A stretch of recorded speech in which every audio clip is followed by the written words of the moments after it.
Hi there.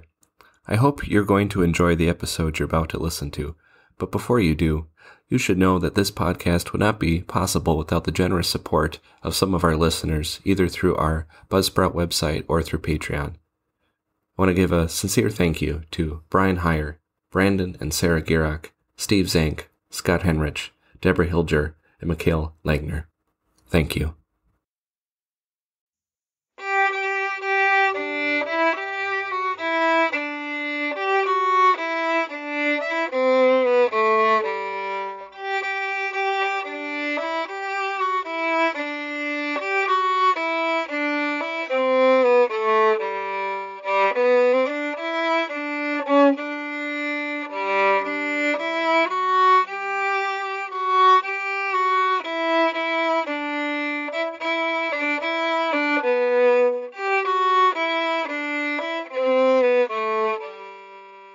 Welcome to the Lutheran History Podcast, where we cover over 500 years of Lutheranism.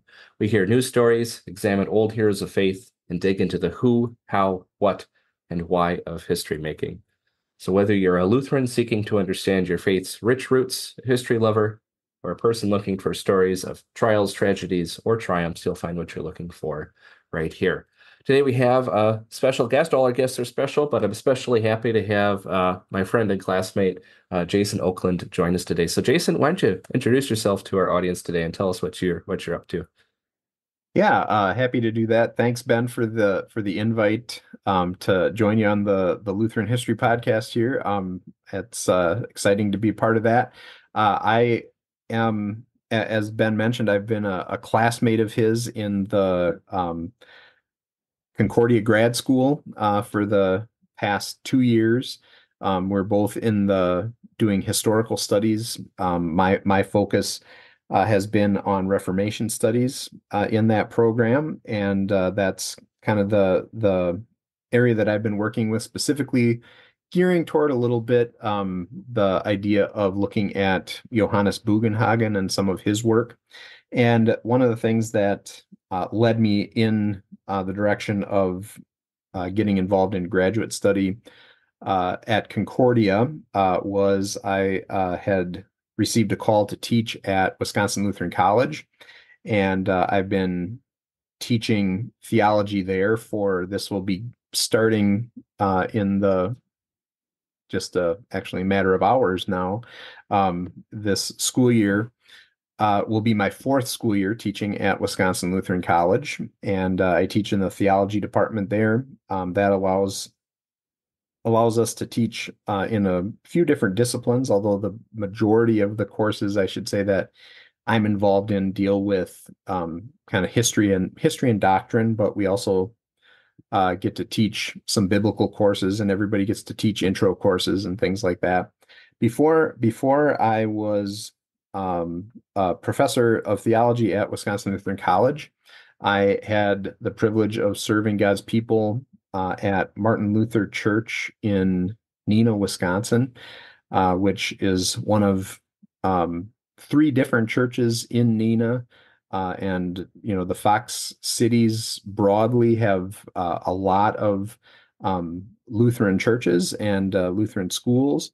So it was a wonderful place to serve in many ways, brings some very unique blessings, but also some rather unique challenges to serve in an area where you have so many brothers and sisters in the faith so close. So that was 17 years there, and that was my experience in ministry so far. And I've been blessed with my wife, who's a Lutheran elementary school teacher, and that's what kind of led us to where we're at. I teach at Wisconsin Lutheran College in Milwaukee, but we live a little southwest of there in Mukwonago because my wife teaches at the Lutheran school there, and we were blessed with one child who is my daughter is studying early childhood education at Martin Luther College in New Ulm. So that's kind of me. Yeah, and it's one of those fun little Wisconsin things. It's a litmus test. Can you pronounce Wisconsin names? Mukwonago, right? It just rolls right off the tongue. Yeah. Yes, right, I have plenty of exactly. those. Yeah.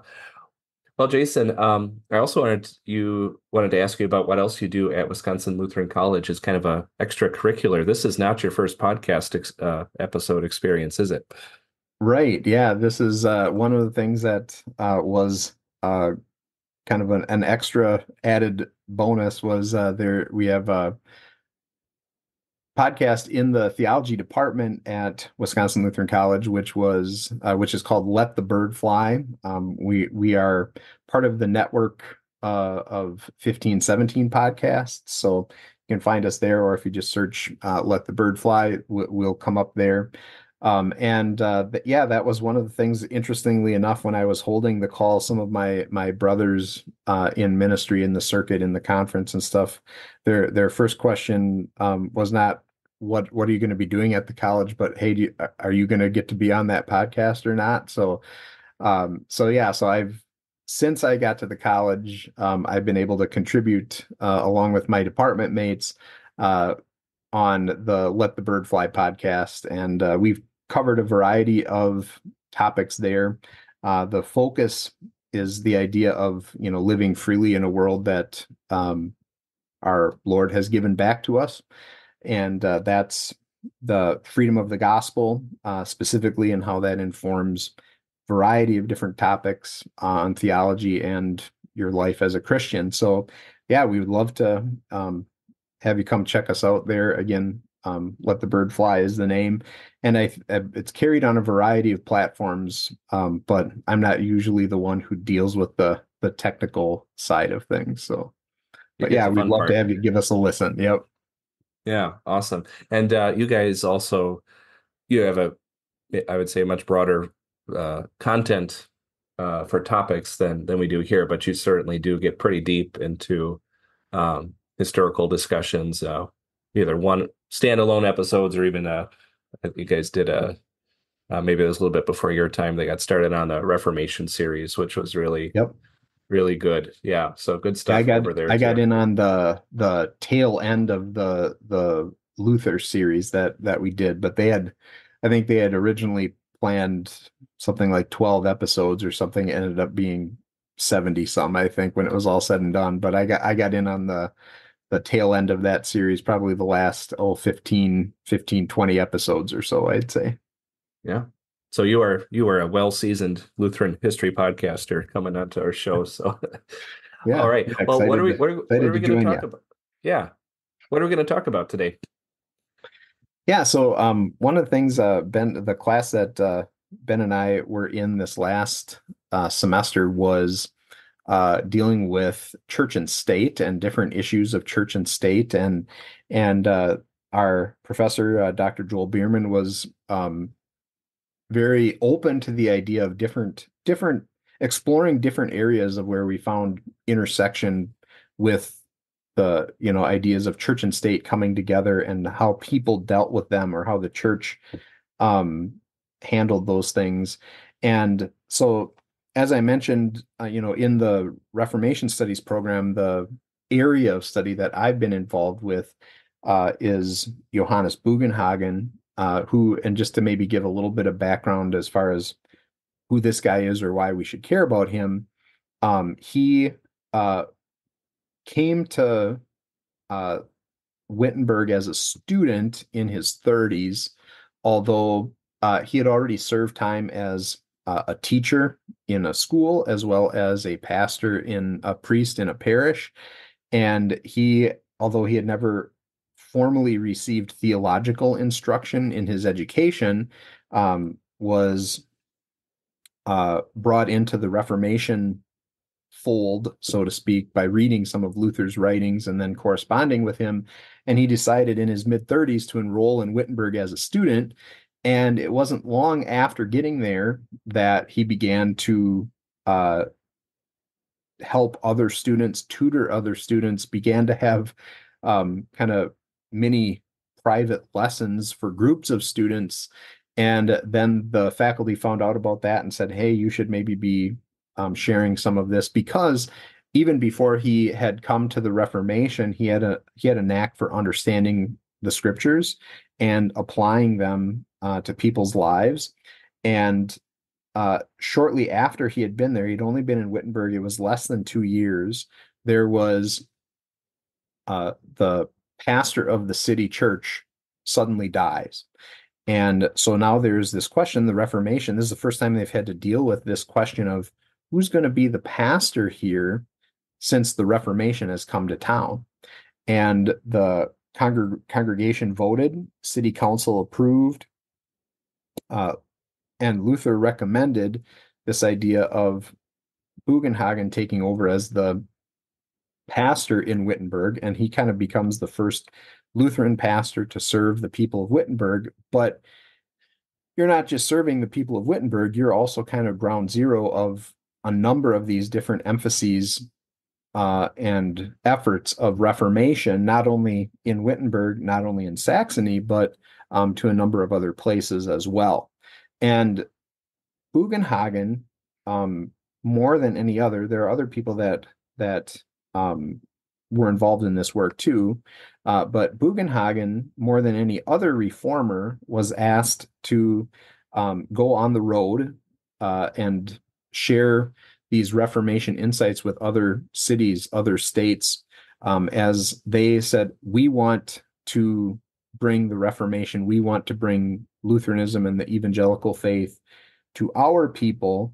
And so he would oftentimes go around to different places and help them work through this teaching of the Reformation and implementing some of these things. And oddly enough, I mean, we can understand, like, when he's doing these church orders, how do you organize your church? What do worship services look like in your territory? That seems to fit, right? Or the idea of overseeing schools and education of young people. That's also something that we think about today and say, well, of course that fits, right? And there are many Lutheran churches still involved in educating young people. But another component that stands out, I think, as a little bit different is this idea of, he also included a section in the church orders on specifically helping the poor, poor relief, compassion ministry is sometimes what, people call it nowadays. But he said this should be a part of what we're doing as a church. And not so much so that he wrote that into the church orders, and these church orders would serve as a constitution almost, not just for an individual congregation, but for really the guide for all of the congregations that are part of this, whether it's a city or whether it's a territory. And so saying this should be a part of what you as a congregation are doing. So that is something that stood out to me. I knew that I had done a little bit of work with one of the church order from Braunschweig, has been translated into English and is available. And I had done some work on that previously, and I knew that part was in there. And I thought, this seems to be an area of intersection between church and state, and kind of curious to dig into that, spend a little bit of time studying that and applying some of those things that we talked about in class. It seemed to be a pretty good fit. And so that's the direction I went, got to present on it to the class. And then that was also the topic of the paper that I wrote. So I did a little bit of, each of those was a little bit different effort as far as, what you're looking at or how you're presenting it, but definitely spent a bit of time, thinking about those connections with his poor relief in the church orders. Yeah. And I think, we've said this before on this podcast, whenever you have an historical episode or event or document or whatever theological application that you compare to today, you might say, oh, that looks pretty different. Whenever you have that history opportunity to make those comparisons, you dig into the question, why, right? Beyond just saying, well, it's different. They must have been wrong about it, right? We're going to look at that more deep. I think my at least historical bias is, well, they did it different. They must have been doing it right. Right. Yep. got to check both impulses there. Yes. Yeah. So and then my topic too, which God willing, we'll have the opportunity to talk about not too distant in the future, was another intersection of church and state, and another guy did one too. So yeah, at least three or four of the papers slash presentations in that class were historical in nature, even though it was not a history department Yeah. class. And I think that says something about the value of history, shedding light on all areas of theology too. And, Um, I'll say too, not to steal our future thunder a little bit, but I've mentioned your topic, your presentation a couple of times, like, hey, this is real life stuff. This is really interesting, how this has impacted different people in different places. So yeah, I'm certainly looking forward to chatting a bit more about that. So yeah. yeah, it's good stuff. Well, I'll thank you now that I'm thinking about it. But as you passed out the translation of Bugenhagen's church orders, and how many pages is that total? It's two thick Yeah. volumes. Yeah. Um, it's not. You guys can Google it, but if you want to buy it, but it's not a casual acquisition for your library. Let's just put it that way. You're going to want to read it or use it if you're going to purchase it, at least at the current price. But as you're just giving a presentation, I promised I was listening to you, but I'm paging through. I'm like, oh, he's got a page on my topic too. So I scanned it right then Mhm. and there in the middle of your presentation. I was able to use it later. So yeah, all this stuff is interconnected in some way. But so thank you. I think you gave us a good background on who Johannes Bugenhagen, the occasion for writing, right? He's writing a church order. And order kind of has a double meaning, at least for us. It was an orderly way to do things, but as you noted, it wasn't optional either, right? This was the Right. way. If you were a pastor in this province, territory, principality, city, whichever one it would be, um, this is the way to do things. And my topic also looked at a different Lutheran church order or agenda. But maybe now is a good time to talk about the theological framework that, of course, Martin Luther had a huge impact on this, just the way he did on literally, it seems like every aspect of life, he had something to say. Yes. Um, and he was right about it too, which was the amazing thing, right? It's just Yeah. how gifted he was. Of course, it's pretty easy to go to scripture, you might think, but no, he's doing a lot of balancing acts here too. But what about Luther's what is so often called a two kingdom theology pertains to our topic's discussion? You're saying that there's an intersection here. Well, what things are intersecting? Yeah. And I think, so one of the things, one of the reasons why Bugenhagen in particular is kind of interesting is um, people have, in his day already, and this is why he's tapped to go around to these different places, but, since have recognized, this is a guy that not only does he understand what Luther is saying about some of these challenging, complex topics, and I think if we're talking the idea of, two kingdoms, two realms, how a Christian lives in this mix, um, he also had the knack of being able to put them into concrete forms and communicate them in relatively easy to understand, concrete ways for people in these different areas. So I think that's one of the things is this guy has a knack for that. And I think in this area in particular, you have um, recognizing that the church had been involved, and here before the Reformation, the church had been involved in just about every aspect of communal life, right? And when the Reformation comes, it's not just that the the teaching, the Roman Catholic teaching, that the error of Roman Catholicism and its teaching goes away. A lot of that structure goes away. And so these guys are trying to figure out, well, okay, well, how do we answer some of these questions and deal with some of these places where the church had kind of taken over and maybe, in some places, maybe had overstepped, certain things. Um, but, here they're recognizing and in his discussion on poor relief, he says, we recognize that um, this is a Christian duty, right? That we should look out for those who are less fortunate than ourselves. We should, we should be doing good works, and part of the good works that we're doing should be helping those in need. But he also recognized that, not only is this a duty, because we're Christian and that's what Christians should do, also recognize this is a big part of this idea of living in community and being part of that. And I think sometimes, as I've dug into this a little bit more, I think one of the things that became apparent to me is that you recognize that it's kind of sometimes easy to say, well, we're talking about church and state, or we're talking about, left hand, right hand, or we're talking about sacred versus secular, or temporal versus eternal or spiritual. But, well, what is all included in each of those? And I think sometimes the temptation is to kind of oversimplify and say, this one is just talking about this. And I think oftentimes what happens is the temporal realm, the state side of things, gets condensed down and say, well, we're just talking about the government.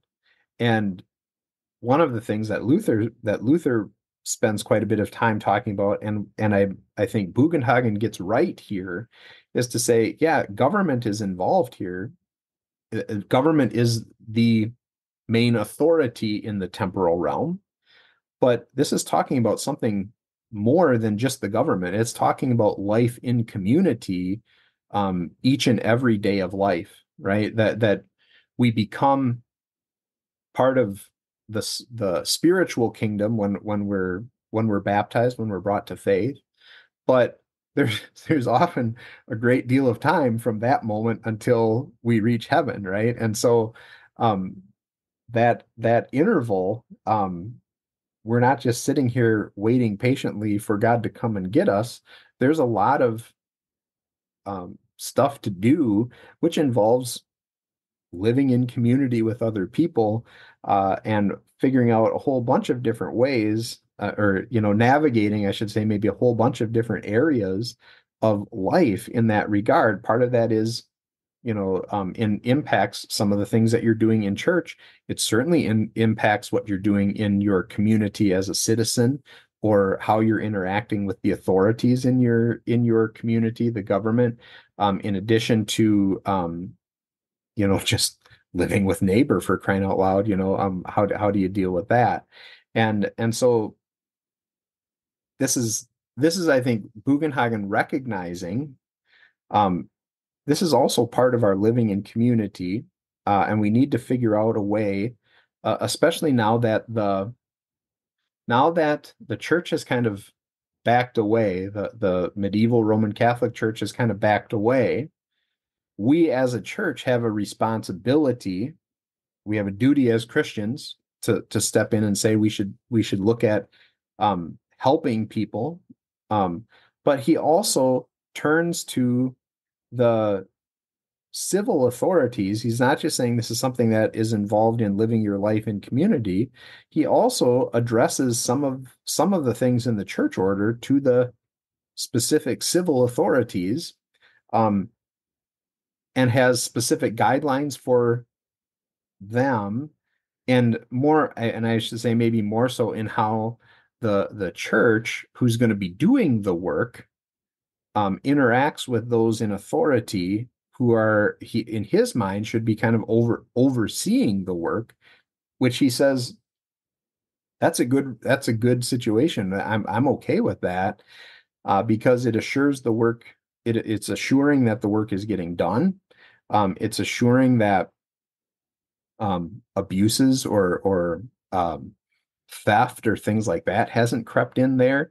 And he's more than comfortable to say, look, you have your role to oversee, to make sure this is happening, but let us, as on the spiritual side of things, let us live out our calling to help neighbor, to help those who are less fortunate, by, giving these gifts of love and seeing that they're distributed, which was done through the structure of the congregation. So there are a couple of different ways like that this overlaps and one impacts the other.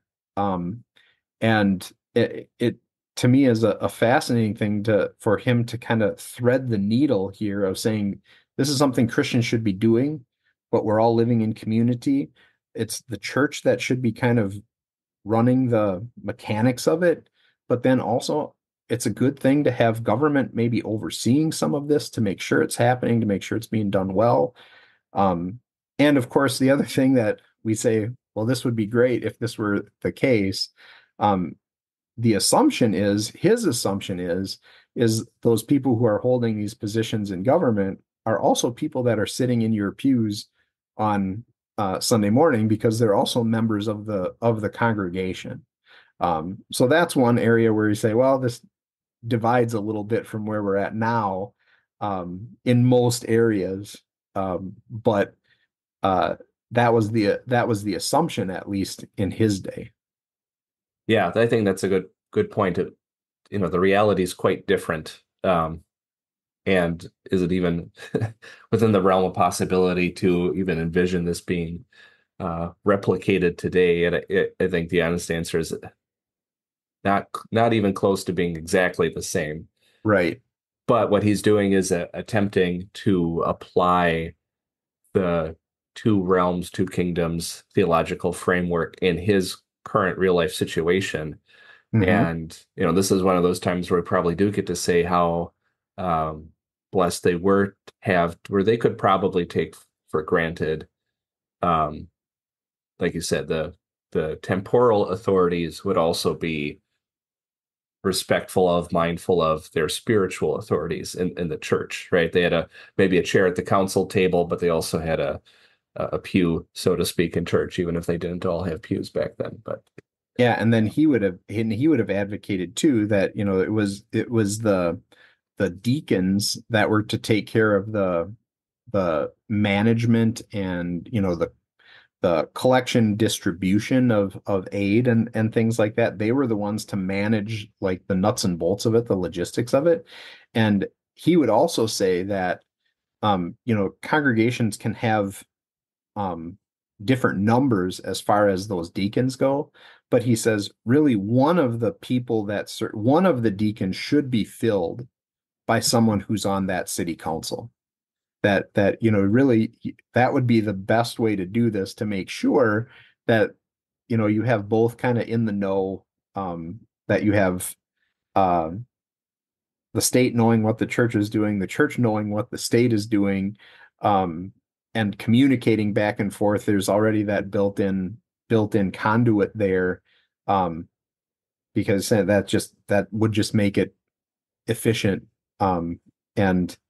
and I think there remove any like big brother's watching sort of thing, or we gotta make sure that they don't know too much about what we're doing sort of thing. Yeah.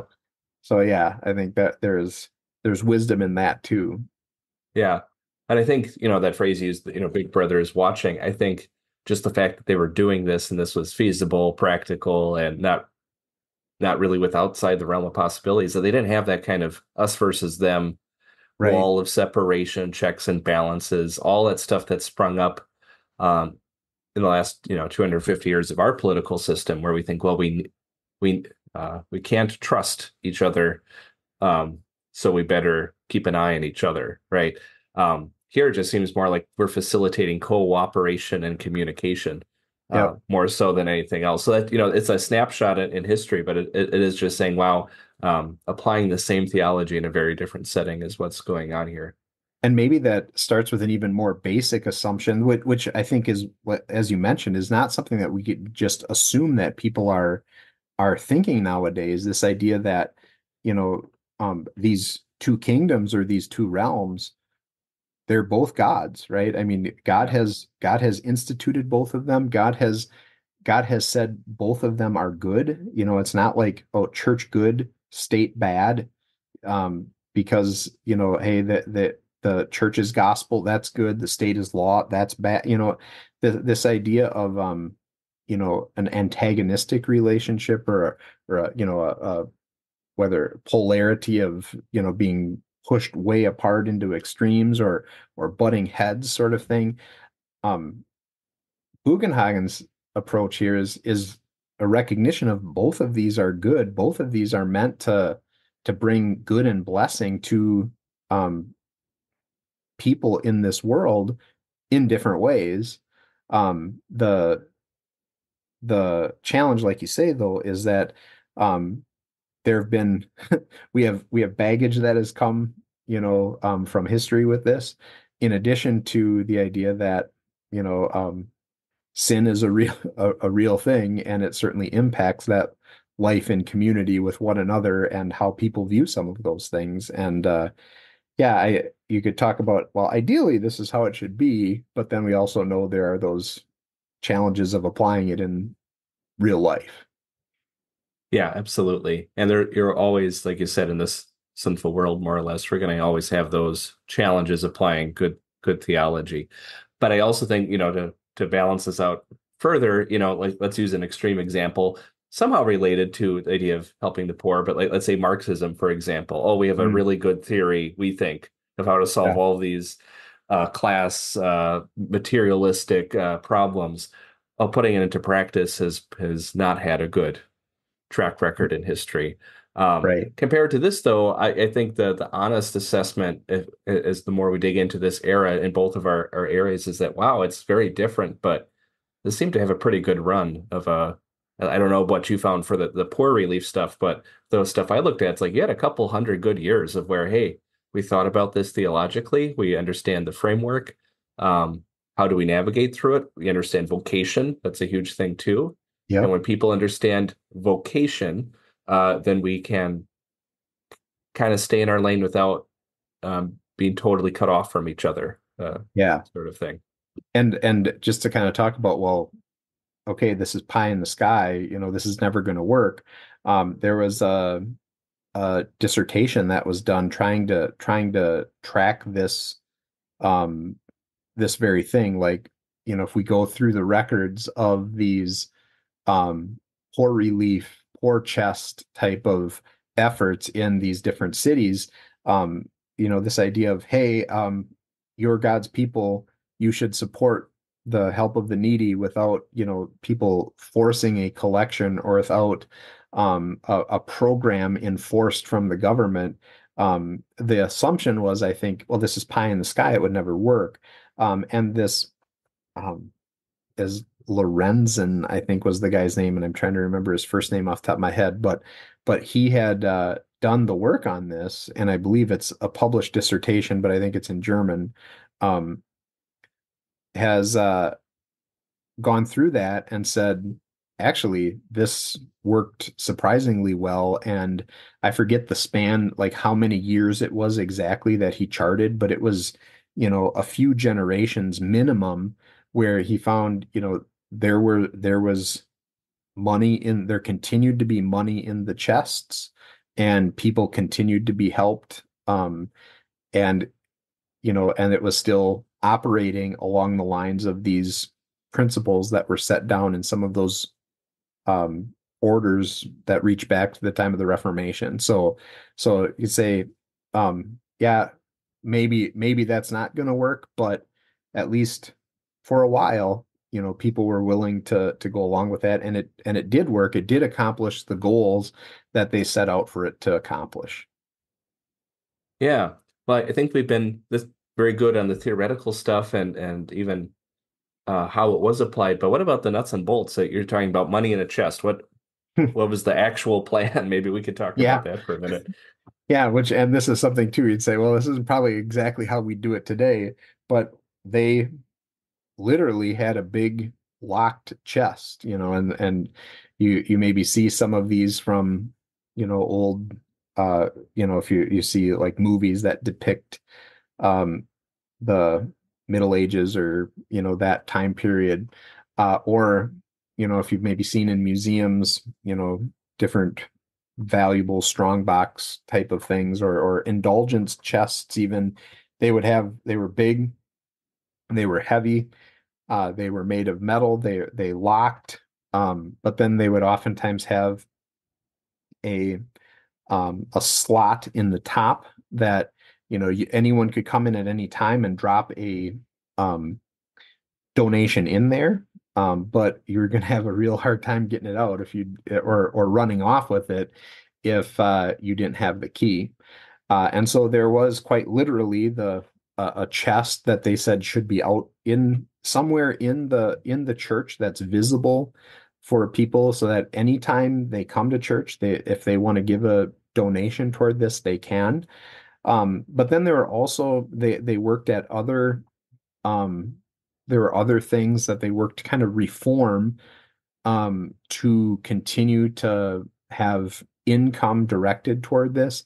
Like, there were certain things, certain customs that in the medieval Roman Catholic Church, if you got married, an offering was going to be given. If there was a baptism, if there were, and said, well, we're not doing that to pay for services. We're not doing that. But you know what? It's a good custom to do, but maybe instead of saying, well, you got to do this, and I guess what do we do with the money? Bugenhagen would say, yeah, still give the offering, but direct it toward the poor relief. And so that would go to the chest. And there were a few other things like that. If there were town festivals, that, it was often customary, hey, the town would put on this festival. Usually the church was very involved, and there would usually be a collection or an offering that was taken in honor of a saint or something like that. And say, yeah, great, still do that. That's fine. But rather than direct it toward this saint and send money to Rome or wherever it would go, put it toward the poor relief. And so they looked at some of those things that had been going on. And this is where, in the orders, on the one hand, hey, this is kind of how we're going to do this. But they also said, we recognize there needs to be some flexibility in this as well. Saying, hey, there are different ways, that you can find for this. So don't be afraid to encourage people through some of those other avenues. The other thing that would happen is, what happens if there's kind of a run of needy people, right? And you have a regular stream, but maybe you had, and I think you maybe see this at least in upper Midwest and maybe other areas, when cold weather hits and you get to the holidays, Thanksgiving, Christmas, some of those things, cold weather, people need starts to rise as, you have heating bills and some of those things. And, if that were the case, and if the deacons noticed that the level of the chest was going down, this was kind of an interesting thing too, where he would say, the deacons are the ones who are in charge of collecting things. The deacons are the ones who are in charge of distributing things. But if there was a need, if there needed to be a collection, the deacon didn't make the appeal, but the deacon let the pastor know. And it was the pastor's job, presumably the pastor who understood law and gospel, who understood how to, hopefully better than, just Joe layman, understood the principles of stewardship correctly.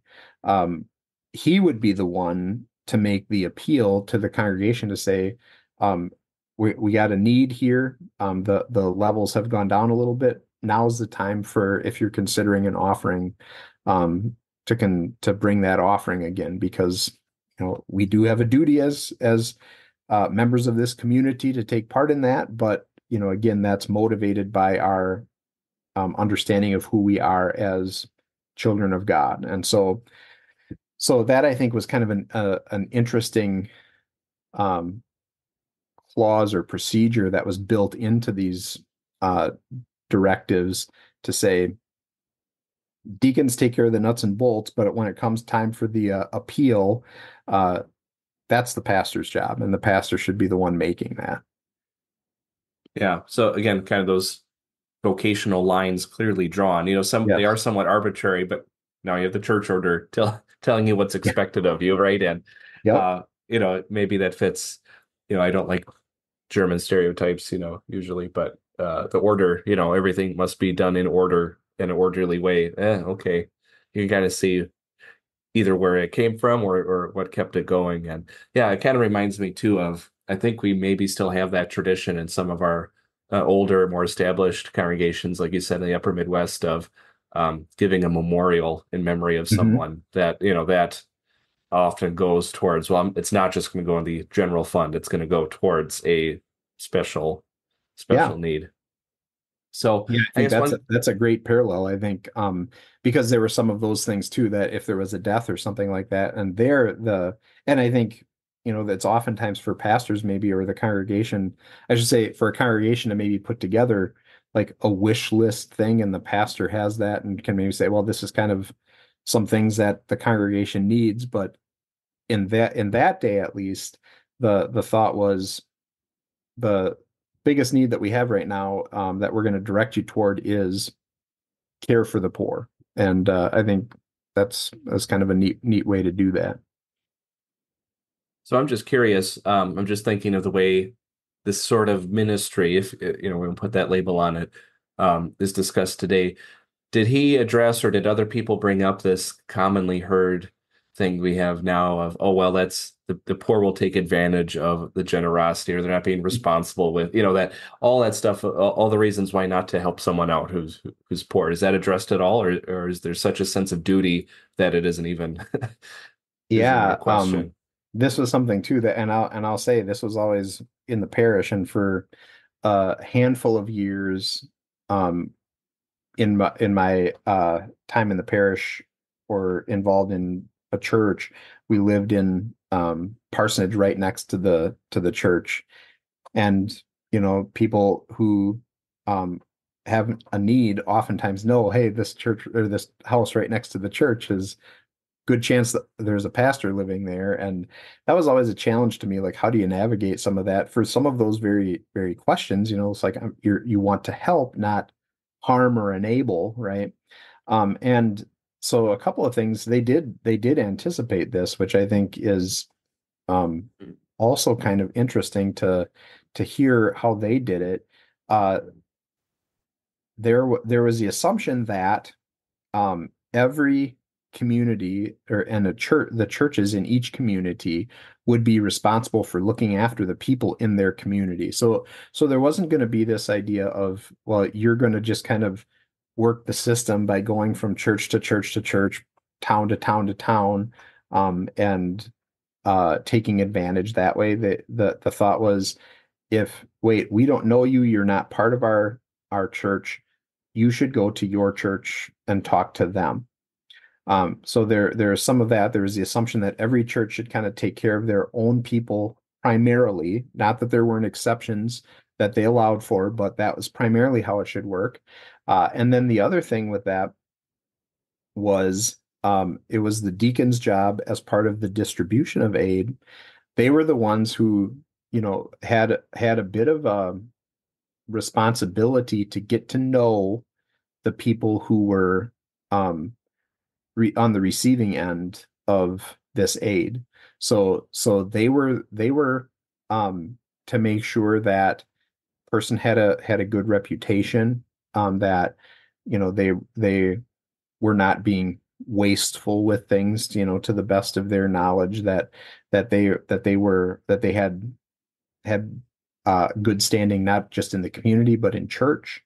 And so there was also this idea that there was kind of this, and that the need was truly legitimate. Like, this guy says, I got injured, I've been out of work. Well, has he really not been able to work? And not that you're, you know, um, being interrogated or something like that, because that's not the purpose of it. I mean, the purpose is, um, you should be you should know these people well enough to know that, yeah, we know what their situation is. We know that the job that this guy does is very seasonal in nature, and always at this point of year, it's a lean time, and there just isn't work for, whatever it would be. So, hey, there's probably going to be a time, if he says, yeah, we're just a little short. Um, okay, we understand that happens. So there are some of those type of things. Illnesses were another, that was like guarantee, the idea, the guarantee, yep, there's a need, no question. The like widows and orphans type of thing, that was, there was, that was assumed that was going to be um, a uh, a need was going to be there because they just didn't have the means. But at the same time, there was also this idea of it's not just everyone immediately goes to the church. First of all, like if your nephew was orphaned, the thought was, well, you should take on the responsibility primarily before just saying, hey, before just turning the kid over to the church and saying this kid's an orphan. Um, that there should be help at home. But they also, part of this idea of having the poor chest was sometimes, well, I'm already taking care of, 3 or 4 orphans in addition. I don't know if I might need help to take on another one. Which, hey, those sort of things happen in that day and age, right?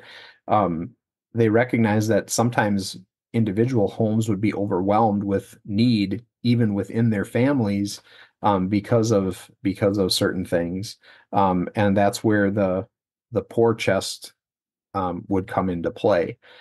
So, and again, don't think that this was um, a heavy-handed um, thing, because if there's ever a question or if there's ever a doubt, there was kind of an appeal process that then the pastor could get involved and go beyond there.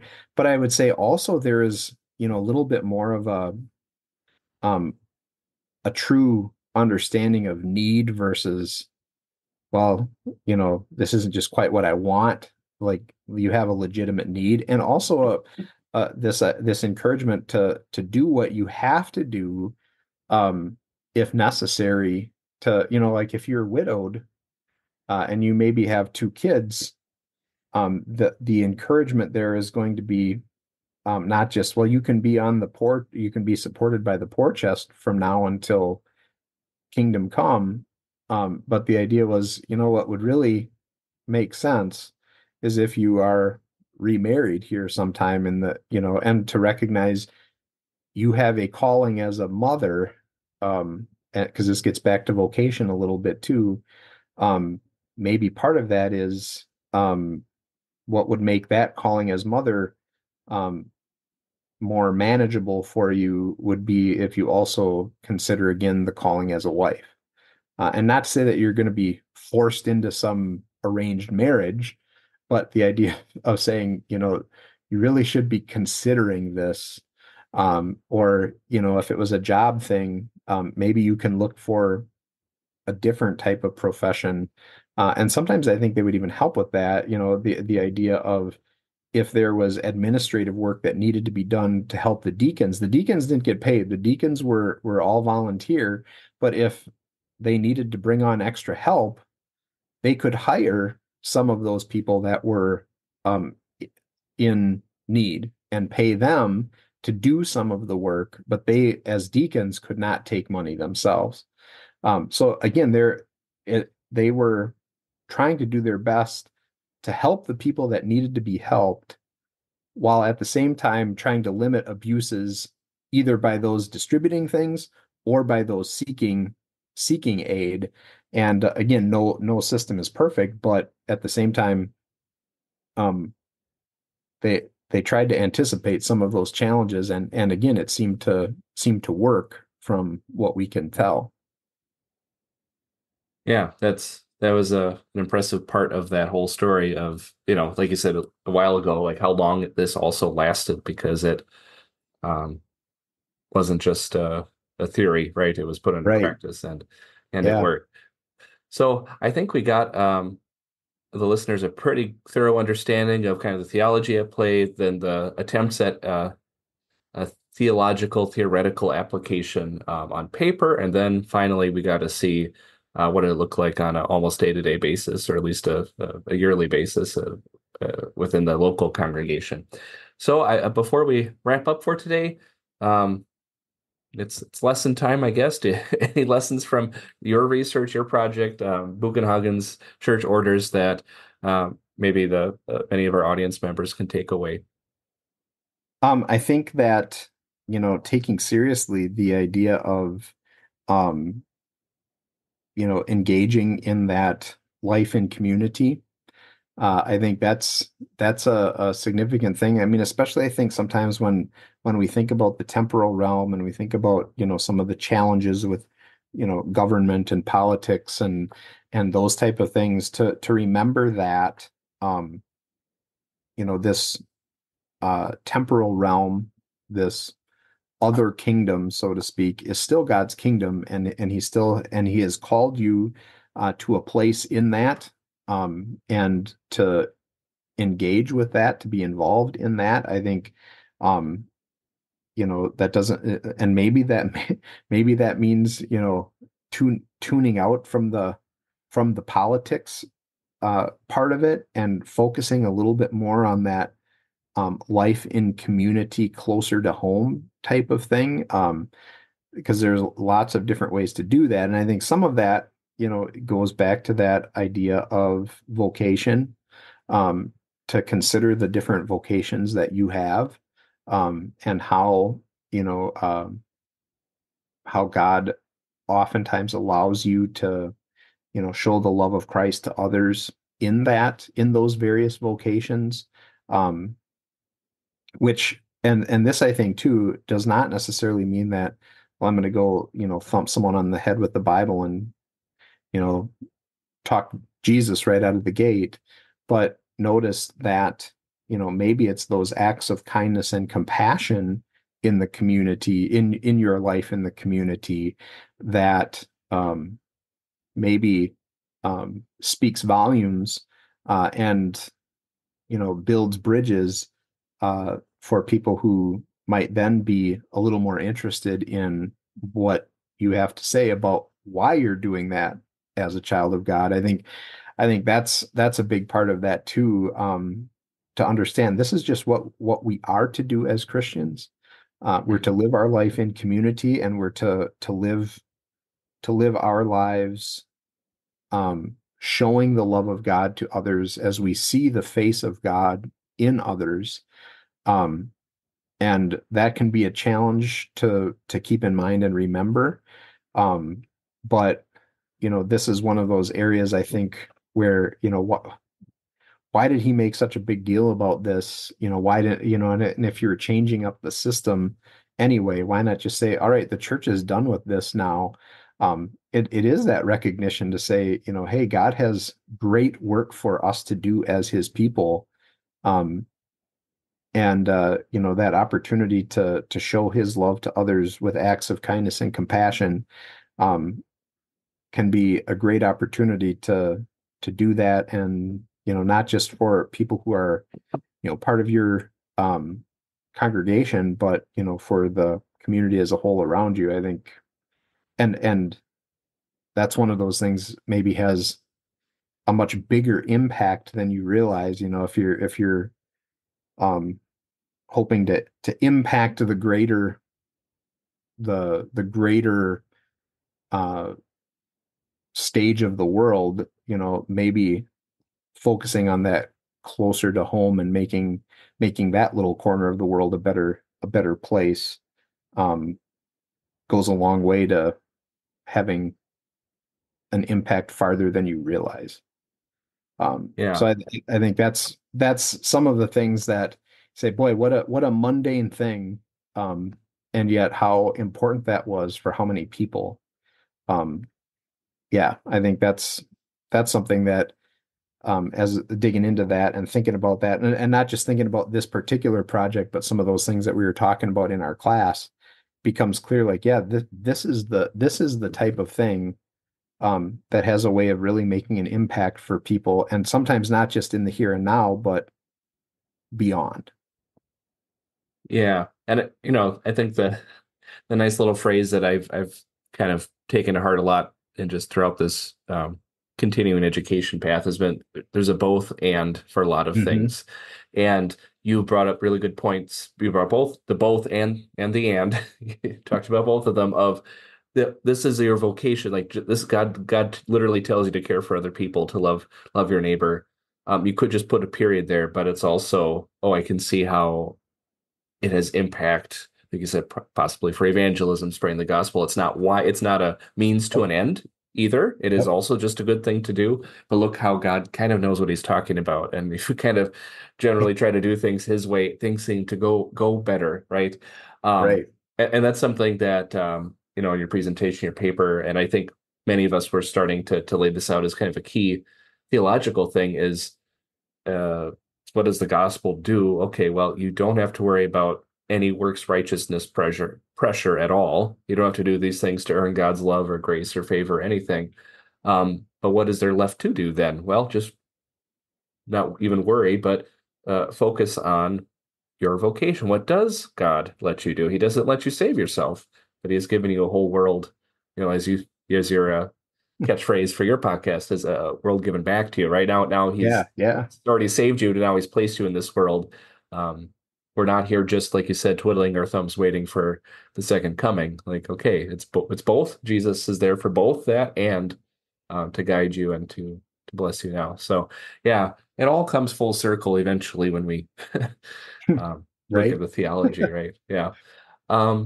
Well, I think we have time for maybe just one more question for you here, Jason. Do you think there are more areas for more research, more projects on this topic, whether the narrow one of Bugenhagen and poor relief or more generally? Yeah, I think the in general, I think, well, certainly there are areas of if you're talking Bugenhagen, definitely have areas that can be explored yet. I mean, he's just a fascinating character involved in a lot of the events surrounding the Reformation. Usually not the guy out in the lead, but maybe a guy doing some significant work, especially kind of on the side a little bit or behind the scenes a little bit to get things done. So there's definitely a lot there. The poor relief, I think, is something that in if you're talking specifically there, I think number one, like I had mentioned, we see a good example of, I think, in Bugenhagen, of a guy who understands the teachings and applies them in concrete ways, to say this is something that the church not only could be about, but should be about. And that can make some significant impacts to the community that it serves. And I think one of the things nowadays is, people don't necessarily look at the church as, those who are, they're not they don't see the church as the loving ones. They don't see the church as the ones who are going to help. And that's not, of course, everybody across the board, but it seems that, more and more it's like, oh, these are people that are just here to judge, or that they're here to tell me what to do.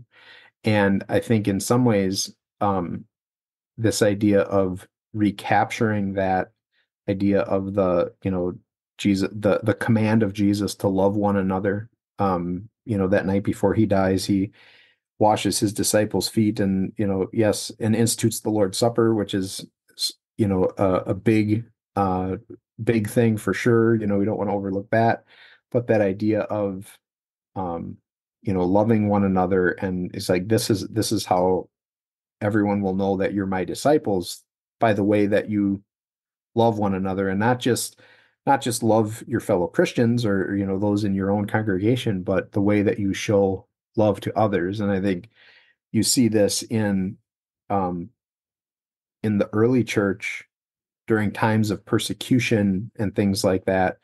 What is it that stood out to people, or what is it that drew people to Christianity? It was the way that they loved and cared for people. And I think now, when you're talking about maybe we're in this time frame again where um, society in general is not no longer as friendly to the church, but maybe growing hostile, more certainly more hostile than it was, and maybe even moving toward greater hostility than that. Um, there too, that reminder of the love of Christ shared with others, just because that's what I, as a Christian, am called to do, not as a means to an end, as you mentioned, right? Um, that has a way of making an impact.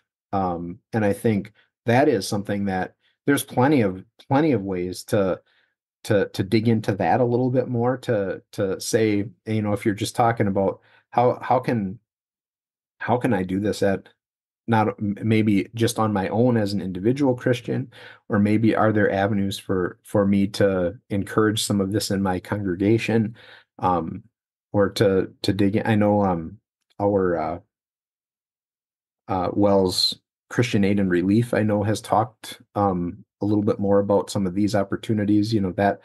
That's I think certainly an opportunity to partner with them along the way, or seek resources along the way. So yeah, there's some exciting, I think, opportunities there, given where our society is now, compared to maybe where it was at Bugenhagen's time, as being just assumed everyone was Christian. That's no longer the case. But it's maybe even, you're assuming more and more that there's a bit of hostility toward the church, or at the very least maybe negative opinion of the church, if not hostility, right?